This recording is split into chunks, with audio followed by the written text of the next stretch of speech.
Goodness ടിവിയുടെ വിജയത്തിലേക്ക് എന്ന പരമ്പരയുടെ പുതിയൊരു അധ്യായത്തിലേക്ക് സ്വാഗതം. ആരാണ് ജീവിത വിജയി? ജീവിതത്തിൽ ഒത്തിരി പണം സമ്പാദിക്കുന്നവനാണോ ജീവിത വിജയി? ഒരിക്കലുമല്ല. പലരുടെയും ധാരണ ഒരാളുടെ ജീവിത വിജയമായിട്ട് കാണുന്നത് അവൻ ഒത്തിരി പണം സമ്പാദിച്ചു എന്നതുകൊണ്ടാണ്. ഒരിക്കലുമല്ല. ഇങ്ങനെ എൻ്റെ അഭിപ്രായത്തിൽ പറഞ്ഞാൽ മനസ്സമാധാനത്തോടുകൂടി കിടന്ന് ഉറങ്ങാൻ സാധിക്കുക, മനസ്സമാധാനത്തോടുകൂടി ജീവിക്കാൻ സാധിക്കുന്നവരാണ് യഥാർത്ഥ ജീവിത വിജയം എന്നുള്ള അഭിപ്രായക്കാരാണ് ഞാൻ. ജീവിക്കാൻ പണം വേണം, പക്ഷെ പണത്തിനു വേണ്ടി ജീവിക്കുന്നവരാകരുത് നമ്മൾ. പലപ്പോഴും രാപ്പകലില്ലാതെ നേട്ടങ്ങളുടെ പിന്നാലെ, പണത്തിന് പിന്നാലെ പടവെട്ടി പടയോട്ടം നടത്തുന്നവർക്ക് പലപ്പോഴും മനസ്സമാധാനം എന്ന് പറയുന്നത് ഒരു മരീചിക മാത്രമായിരിക്കും. ഞങ്ങളുടെ നാട്ടിലൊരു ഡോക്ടർ ഉണ്ടായിരുന്നു. ഈ ഡോക്ടർ വളരെ പ്രശസ്തനായ ഡോക്ടറാണ്. പല ഹോസ്പിറ്റലുകളിൽ പ്രാക്ടീസിന് പോകുന്നു. വൈകിട്ട് 12 മണി വരെ പ്രൈവറ്റ് പ്രാക്ടീസ് വീട്ടിൽ. അദ്ദേഹത്തിൻ്റെ ഒരു അപ്പോയിൻമെൻറ്റ് കിട്ടണമെങ്കിൽ പോലും മാസങ്ങൾക്ക് മുമ്പേ ബുക്ക് ചെയ്യണം. അത്ര തിരക്ക് പിടിച്ച ഡോക്ടർ. ഇദ്ദേഹത്തിന് 6 വയസ്സുള്ളൊരു മകനുണ്ടായിരുന്നു. ഈ മകൻ്റെ ഏറ്റവും വലിയ ആഗ്രഹം തൻ്റെ അപ്പായോടൊപ്പം സമയം ചെലവഴിക്കുക എന്നുള്ളതാണ്. ഈ മകൻ ഇടയ്ക്ക് അപ്പാടെ കൺസൾട്ടിങ് റൂമിലേക്ക് കയറി ചെല്ലും. അപ്പോൾ അന്നേരം ഷൗട്ട് ചെയ്യും, ഡോക്ടർ അന്നേരം ഷൗട്ട് ചെയ്യും, എൻ്റെ സമയത്തിൻ്റെ വില എത്രയാണ് നിനക്കറിയാമോ? നിന്നോട് കൊഞ്ചിക്കൊഴിയാണെന്ന് എനിക്ക് നേരമില്ല, നീ അപ്പുറത്ത് പോവും. കൊച്ചു വളരെ വിഷാദനായി പുറത്തേക്ക് പോവും. പിള്ളേരല്ലേ, പിന്നെയും കുറച്ച് കഴിയുമ്പോഴത്തേനെ കൈയുടെ അറ്റം കാണിക്കും, കാലിൻ്റെ അറ്റം കാണിക്കും, പിന്നെ പതുക്കെ തലയിട്ടും കയറി വരും. അപ്പം പഴയ വല്ലവയെ ആരംഭിക്കും. നിന്നോട് പറഞ്ഞിട്ടില്ലടാ എൻ്റെ സമയത്തിൻ്റെ വില എത്രയാണെന്ന്, എന്നെ മേലെ ഡിസ്റ്റർബ് ചെയ്യരുത്. കൊച്ച് വിഷമത്തോടെ ഇറങ്ങിപ്പോവും. ഒരു ദിവസം ഈ കുട്ടി തൻ്റെ അമ്മയോട് ചോദിച്ചു, അമ്മേ, തൻ്റെ അപ്പായിക്ക് 1 മണിക്കൂർ എത്രയാണ് കൺസൾട്ടിങ് ഫീസായിട്ട് കിട്ടുന്നതെന്ന്. അമ്മ തുക പറഞ്ഞു. അന്ന് തൊട്ടേ ആ കുട്ടി അവന് കിട്ടുന്ന പോക്കറ്റ് മണികളും അല്ലെങ്കിൽ അവരാരെങ്കിലും ടോയ്സ് വാങ്ങിച്ചു കൊടുക്കുവാൻ ആഗ്രഹിക്കുന്നില്ല, അവൻ പറയും അതിൻ്റെ പൈസ എങ്ങനെയാക്കാൻ പറയും. അങ്ങനെ ഒരു ടോയ്സ് ഒന്നും വാങ്ങിക്കാതെ അവനെ കിട്ടിയ പൈസ എല്ലാം സ്വരൂപിച്ച് കുറേ നാളുകൾ കൊണ്ട് തൻ്റെ അപ്പന് 1 മണിക്കൂർ കൺസൾട്ടിങ് ഫീസായിട്ട് കിട്ടുന്ന തുക സ്വരൂപിച്ചു. ഇതൊരു കവറിലാക്കി പോക്കറ്റിലിട്ടുകൊണ്ട് ഇവൻ വീണ്ടും തൻ്റെ അപ്പൻ്റെ കൺസൾട്ടിങ് റൂമിലേക്ക് കയറി ചെന്നു. അപ്പൻ പഴയ വല്ലവയെ ആരംഭിച്ചു. എൻ്റെ സമയത്തിൻ്റെ വില എത്രയാണെന്ന് നിനക്കറിയാമോ? ഞാൻ പറഞ്ഞിട്ടില്ലേ? ഈ മകൻ തൻ്റെ പോക്കറ്റിൽ നിന്നും ഈ കവറെടുത്ത് തൻ്റെ അപ്പൻ്റെ നേരെ നീട്ടിട്ട് പറഞ്ഞു, അപ്പായ്ക്ക് 1 മണിക്കൂർ കിട്ടുന്ന കൺസൾട്ടിങ് ഫീസ് ഉണ്ട്, ഇത് വാങ്ങിച്ചിട്ടെ എൻ്റെ പ്രിയപ്പെട്ട അപ്പായ്ക്ക് 1 മണിക്കൂർ എന്നോടൊപ്പം ചെലവഴിച്ചുകൂടെ എന്ന്. പലപ്പോഴും പ്രിയ മാതാപിതാക്കളെ, നമ്മളുടെ പലരുടെയും കുട്ടികളുടെ അവസ്ഥ ഇതായിരിക്കാം. നമ്മളിങ്ങനെ പണം സ്വരൂപിക്കുക, നമ്മൾ വിചാരിക്കും നമ്മൾ ആർക്ക് വേണ്ടിയാ, കുട്ടികൾക്ക് വേണ്ടിയല്ലേ എന്ന്. പക്ഷേ അതൊന്നും അല്ല നിങ്ങളിൽ നിന്നും അവർ ആഗ്രഹിക്കുന്നത്. നിങ്ങളുടെ വാത്സല്യ സ്നേഹം അതാണ് അവർക്ക് ഏറ്റവും കൂടുതൽ മുതൽക്കൂട്ടായിട്ട് വേണ്ടത്. അത് കൊടുക്കാതെ നിങ്ങൾ എത്രമാത്രം പണം ബാങ്കിൽ നിക്ഷേപിച്ചു കഴിഞ്ഞാലും, പക്ഷേ അതെല്ലാം നിക്ഷേപിച്ച് നിങ്ങൾ തിരിഞ്ഞു നോക്കുമ്പം പലപ്പോഴും കുട്ടികൾ നിങ്ങൾക്ക് നഷ്ടപ്പെട്ടു പോയിരിക്കും. കാൽച്ചോട്ടിലെ മണ്ണ് ഒലിച്ചു പോകുന്നത് മനസ്സിലാക്കാതാണ് പലരും പണത്തിനു വേണ്ടിയുള്ള പടയോട്ടം നടത്തുന്നത് എന്ന തിരിച്ചറിവ് ഇനിയെങ്കിലും ഉണ്ടാകണം. ഇങ്ങനെയൊക്കെ കാണിക്കുന്ന മാതാപിതാക്കളോട് ഇന്നത്തെ തലമുറയിൽപ്പെട്ട കുട്ടികളുടെ പ്രതികരണവും അല്ല കാഴ്ചപ്പാടും എങ്ങനെയാണെന്ന് നമുക്ക് നോക്കാം. ഒരു നഴ്സറി പഠിക്കുന്ന ഒരു പയ്യനുണ്ടായിരുന്നു. അവൻ്റെ ഏറ്റവും പ്രിയപ്പെട്ട കൂട്ടുകാരനായിരുന്നു പാടി എന്ന് പറഞ്ഞ അവൻ്റെ പട്ടിക്കുട്ടി. എല്ലാ ദിവസവും സ്കൂളിൽ പോയിച്ച് വന്നു കഴിഞ്ഞാൽ ഉടനെ ഈ പാടിയുമായിട്ട് പൂന്തോട്ടത്തിൽ കളിക്കാൻ പോകും.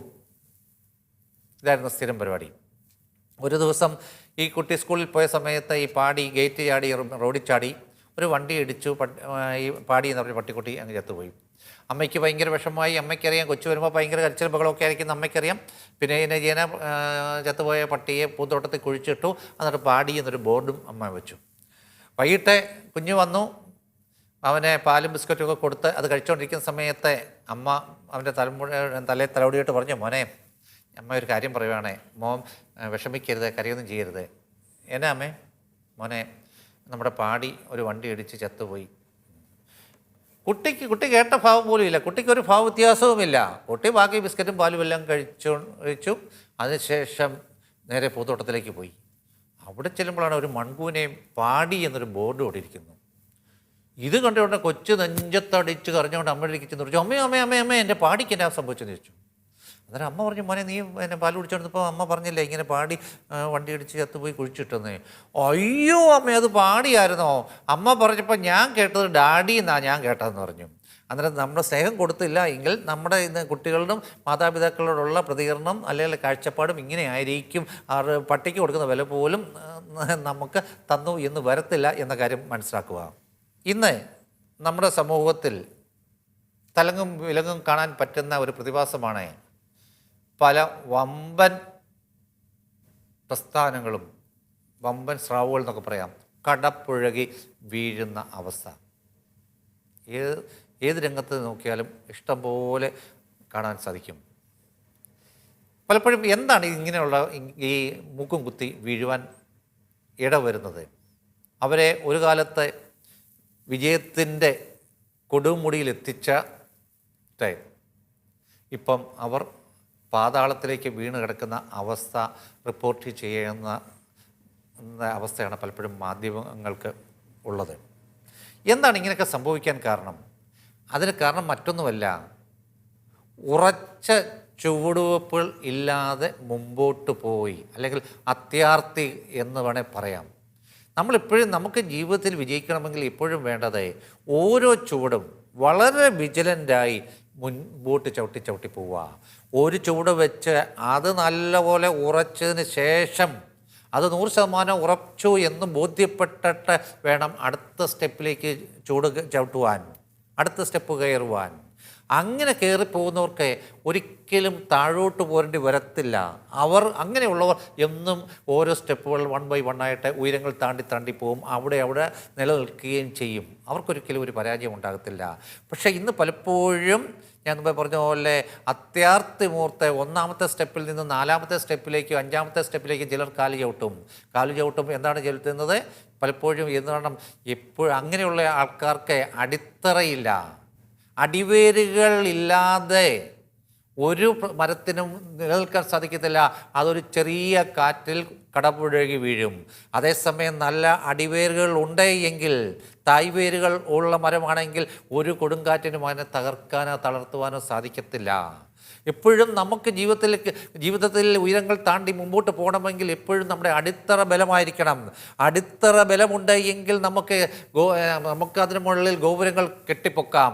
പക്ഷേ അടിത്തറ ബലമില്ല എങ്കിൽ ഒരിക്കലും അത് നിലനിൽക്കത്തില്ല, മൂക്കുകുത്തി വീഴും. അങ്ങനെ മൂക്കുകുത്തി വീഴുന്ന പ്രസ്ഥാനങ്ങൾ ഇന്ന് നമ്മുടെ സമൂഹത്തിൽ വളരെയേറെ ഉണ്ട്. നമ്മൾ വളരെ അഭിമാനപൂർവ്വം കണ്ടിരിക്കുന്ന പല പ്രസ്ഥാനങ്ങളും പല വ്യക്തികളും ഇന്ന് പലപ്പോഴും ഒന്നുമല്ലാതെ ബിഗ് സീറോ ആയി മാറുന്നതിൻ്റെയൊക്കെ പ്രധാനപ്പെട്ട കാരണം ഈ ഒരു പ്രതിഭാസമാണ്. അല്ലെങ്കിൽ ഉറച്ച കാൽവെപ്പുകൾ ഇല്ലാതെ ഉയരങ്ങൾ താണ്ടുവാൻ ശ്രമിച്ചതിൻ്റെ ഫലമാണ്. ജീവിതത്തിൽ സ്ഥായിയായി വിജയം നേടണം, അത് നിലനിർത്തണം എന്ന് ആഗ്രഹിക്കുന്ന ഓരോ വ്യക്തിയും വളരേണ്ടത് പതുക്കെയാണ്.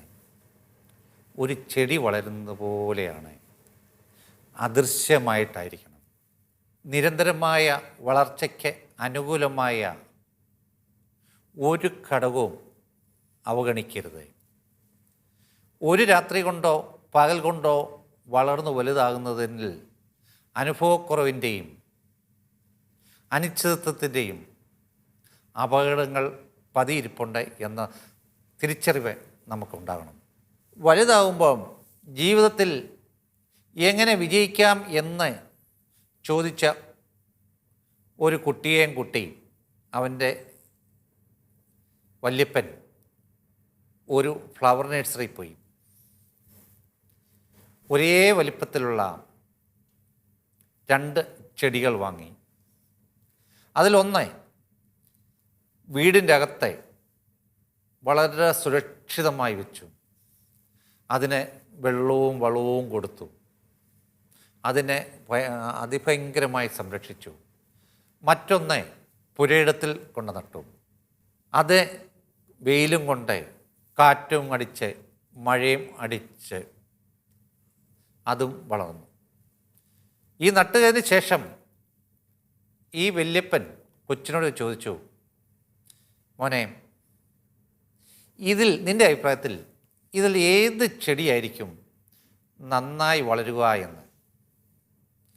അപ്പോൾ കുഞ്ഞു പറഞ്ഞു, അതിനെന്നാ വലിയ സംശയം, വീടിൻ്റെ അകത്തിരിക്കുന്ന ചെടിക്ക് അതിന് മഴ കൊള്ളണ്ട, അതിന് വെയിൽ കൊള്ളണ്ട, കാറ്റ് കൊള്ളണ്ട, യഥാസമയം നമ്മൾ ശുശ്രൂഷിക്കുന്നുണ്ട്, അത് വളരും, അതിനകത്തിന് സംശയം. വല്യപ്പൻ മറുപടിയൊന്നും പറഞ്ഞില്ല. 2 മാസങ്ങൾക്ക് ശേഷം ഈ 2 ചെടിയും കുട്ടിയെ കൊണ്ട് കാണിച്ചു. വീടിൻ്റെ അകത്തുള്ള ചെടിയും പറമ്പിൽ അനാഥമായി നട്ട ചെടിയെ കൊണ്ട് കാണിച്ചു. എന്നിട്ട് പറഞ്ഞു, മോനെ നോക്കേ, ഏത് ചെടിയാണ് വളർന്നിരിക്കുന്നത് എന്ന്. കൊച്ച് അത്ഭുതപ്പെട്ടു പോയി.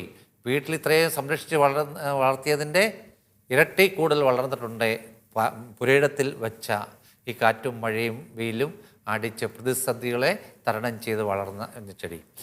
അന്നേരം ആ വല്യപ്പൻ ആ കൊച്ചിന് കൊടുത്ത ഏറ്റവും നല്ല ഒരു ഗുണപാഠമാണ് ഈ ഒരു സംഭവത്തിലൂടെ അതിൻ്റെ ആ കൊച്ചിനെ ഉപബോധ മനസ്സിൽ എങ്ങനെയാണ് ആരാണ് ജീവിതത്തിൽ വിജയിക്കുന്നത് എന്ന് കൊച്ചിനെ നന്നായി പഠിപ്പിച്ചു കൊടുത്ത ഏറ്റവും നല്ലൊരു ഉദാഹരണമായിരുന്നു ഇത്.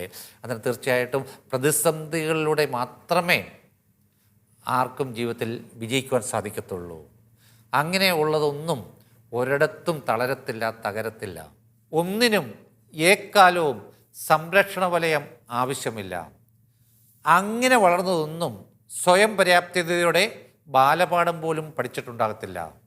സ്വന്തം കാലിൽ നിൽക്കുവാൻ ശേഷി ഉണ്ടാകുന്നതുവരെ നൽകുന്ന സംരക്ഷണം യഥാസമയം പിൻവലിക്കുവാൻ സാധിക്കണം. ഇഴയേണ്ട പ്രായത്തിൽ ഇഴയുകയും നിവരേണ്ട പ്രായത്തിൽ നിവരുകയും ചെയ്യണം. പരിപാലനത്തിൻ്റെ നിർവൃതിയിൽ ആയുസ് മുഴുവൻ ഇഴഞ്ഞു നടന്നാൽ അത് വളരുന്നവർക്ക് അനാരോഗ്യകരവും വളർത്തുന്നവർക്ക് അപമാനകരവുമായിരിക്കും. ജീവിതത്തിൽ പ്രശ്നങ്ങളും പ്രതിസന്ധികളും വരുമ്പം അതിൽ നിന്ന് ഒളിച്ചോടിപ്പോകുന്ന ഒട്ടകപ്പക്ഷികളായി ജീവിതത്തിൽ നമ്മൾ മാറാതിരിക്കണം. ഒട്ടകപ്പക്ഷിക്ക് സ്വഭാവം ഉണ്ടായി, അതിനെ ആക്രമിക്കുവാൻ ആരെങ്കിലും ചെന്നു കഴിഞ്ഞാൽ അത് ഓടിപ്പോയി പൂഴിമണ്ണിൻ്റെ അകത്ത് തല പൂഴ്ത്തി വെക്കും. പ്രശ്നങ്ങളും പ്രതിസന്ധികളും വരുമ്പം അതിൻ്റെ ആഴങ്ങളിലേക്ക് നമ്മളൊന്ന് ഊളിയിട്ട് ചെല്ലണം. എവിടെയെങ്കിലും നമുക്ക് അനുകൂലമായി ഒരു കണിക കാണാതിരിക്കത്തില്ല. ആ കണികയെ കയറി പിടിച്ചാൽ ഏത് പ്രശ്നങ്ങളെയും പ്രതിസന്ധികളെയും നമുക്ക് അനുകൂലമാക്കി മാറ്റിയെടുക്കാൻ സാധിക്കും. പ്രശ്നങ്ങളും പ്രതിസന്ധികളും ജീവിത വിജയത്തിലുള്ള പട്ടവുകളാക്കി രൂപപ്പെടുത്തിയെടുക്കുവാൻ സാധിക്കണം. ഈ ജീവിത വിജയം എന്ന് പറയുന്നത് ഇങ്ങനെ ആകാശത്തേക്ക് റോക്കറ്റ് കുതിച്ചു വരുന്ന പോലെയാണ്. ഈ റോക്കറ്റ് ഇങ്ങനെ കുതിച്ചു വരുമ്പം നമ്മുടെ ഭൂമിക്കൊരു സോക്കടുണ്ട്, ഭൂമിയുടെ ഗ്രാവിറ്റേഷൻ ഫോഴ്സ്, ഗുരുത്വാകർഷണം. ഈ കുതിച്ചു വരുന്ന റോക്കറ്റിനെ കീഴ്പോട്ട് പിടിച്ചു വലിക്കും. ഈ കുതിച്ചു വരുന്ന റോക്കറ്റുകൾ പലതും ഈ കീഴ്പോട്ടുള്ള വലിയിൽ അകപ്പെട്ട് മുകളിലോട്ട് ഉയരുന്നതിനെക്കാട്ടിൽ സ്പീഡിൽ വന്ന് താഴോട്ട് വന്ന് മൂക്ക് കുത്തും. ഇങ്ങനെ മൂക്ക് കുത്തുന്ന ഏതെങ്കിലും റോക്കറ്റുകൾ ചരിത്രത്തിൻ്റെ ഭാഗമായി മാറാറുണ്ടോ? ഇല്ല, ഒരിക്കലുമില്ല. എന്നാൽ ചില റോക്കറ്റുകൾ ഈ കീഴ്പോട്ടുള്ള വലിയ എല്ലാം അതിജീവിച്ച് അതതിൻ്റെ ഭ്രമണപഥത്തിൽ ചെല്ലും. അങ്ങനെ ആ ഭ്രമണപഥത്തിൽ ചെല്ലുന്ന റോക്കറ്റുകളാണ് ചരിത്രത്തിൻ്റെ ഭാഗമായി മാറാറുള്ളത്. പ്രിയപ്പെട്ടവരെ, ചരിത്രം സൃഷ്ടിക്കലായിരിക്കണം ജീവിത ലക്ഷ്യം. അല്ലാണ്ട് മറ്റുള്ളവർ സൃഷ്ടിച്ച ചരിത്രത്തെ ഏറ്റുപറഞ്ഞ് നടക്കൽ ആകരുത്. ഈ റോക്കറ്റിനെ ഇതുപോലെ കുതിച്ചു വരുന്ന ശക്തി എന്താണ്? അത് കത്തിച്ചുവിടുന്ന ഇന്ധനത്തിൻ്റെ ശക്തിയിലാണ്. നിങ്ങൾക്കും ജീവിതത്തിൽ ഇതുപോലെ വിജയിക്കണമെന്നുണ്ട് എങ്കിൽ നിങ്ങളുടെ മനസ്സാകുന്ന നിങ്ങളുടെ ഫ്യൂൾ ടാങ്ക് എന്ന മനസ്സിൽ ഇപ്പം നിങ്ങൾ നിറച്ചു വെച്ചിരിക്കുന്ന നെഗറ്റീവ് എനർജി ഉണ്ടല്ലോ, എന്നെക്കൊണ്ട് സാധിക്കത്തില്ല എന്നുള്ള നെഗറ്റീവ് എനർജി എടുത്ത് പുറത്തു കളഞ്ഞിട്ട് അവിടെ പോസിറ്റീവ് എനർജി ഫില്ല് ചെയ്യുകയാണ് എങ്കിൽ നത്തിങ് ഈസ് ഇമ്പോസിബിൾ. നമുക്കും അസാധ്യമായി ഒന്നുമില്ല. പ്രിയപ്പെട്ടവരെ, എപ്പോഴും നമ്മൾ ചിന്തിക്കണം, ഞാനൊരു വിത്താണ് എന്നും ഞാനാകുന്ന വിത്തിനൊരു വൃക്ഷമുണ്ട് എന്നും ഈ വിത്തിൻ്റെ പുറംചട്ടകൾ പൊട്ടിത്തകർത്ത് വളർന്നു വലുതായി പടർന്നു പന്തലിച്ച് മറ്റുള്ളവർക്ക് താങ്ങും തണലും നൽകുന്ന ഒരു വടവൃക്ഷമായി മാറലാകണം എൻ്റെ ജീവലക്ഷ്യം എന്നുള്ള കാഴ്ചപ്പാടോടെ വേണം നമ്മുടെ ഓരോ ചലനങ്ങളും ഓരോ ചുവടുവെപ്പും ഓരോ ശ്വാസോച്ഛ്വാസവും നമ്മൾ എടുക്കേണ്ടത്. വെള്ളമൊഴിച്ച് വളർത്തിയ ഒരു ചെടിയും വൻ വൃക്ഷമായി മാറാറില്ല.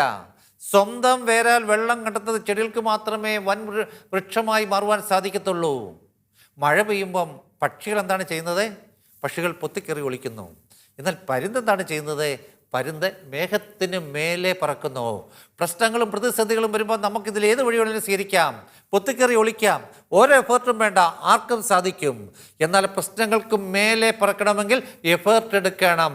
അങ്ങനെ ഉള്ള ആൾക്കാരാണ് എന്നും ലൈഫിൽ സക്സീഡ് ആകുന്നത്. തോൽക്കാൻ മനസ്സില്ലാത്തവന് മുൻപിൽ തോൽവി എന്നും കീഴടങ്ങും. നിരന്തരമായ പരിശ്രമം കൊണ്ടല്ല ആരും ജീവിതത്തിൽ വിജയിക്കുന്നത്, മറിച്ച് വിജയിക്കുന്നത് വരെയുള്ള പരിശ്രമം കൊണ്ടാണ്. പക്ഷേ പലപ്പോഴും നമുക്ക് സംഭവിക്കുന്നത് നമ്മുടെ പ്രവൃത്തി പരാജയപ്പെടുന്നതിന് മുമ്പ് തന്നെ മനസ്സ് അങ്ങ് കീഴ്പ്പെട്ട് കൊടുക്കും. ഈ കീഴ്പ്പെട്ട് കൊടുക്കുന്ന മനസ്സിന് വേണ്ടി പ്രവർത്തിക്കാൻ ശരീരത്തിനൊട്ട് താല്പര്യവും കാണത്തില്ല. അതാണ് പലപ്പോഴും നമ്മളുടെ പ്രവൃത്തികൾക്ക് നമുക്ക് വിജയിക്കുവാൻ പലപ്പോഴും പലർക്കും സാധിക്കാതെ വരുന്നത്.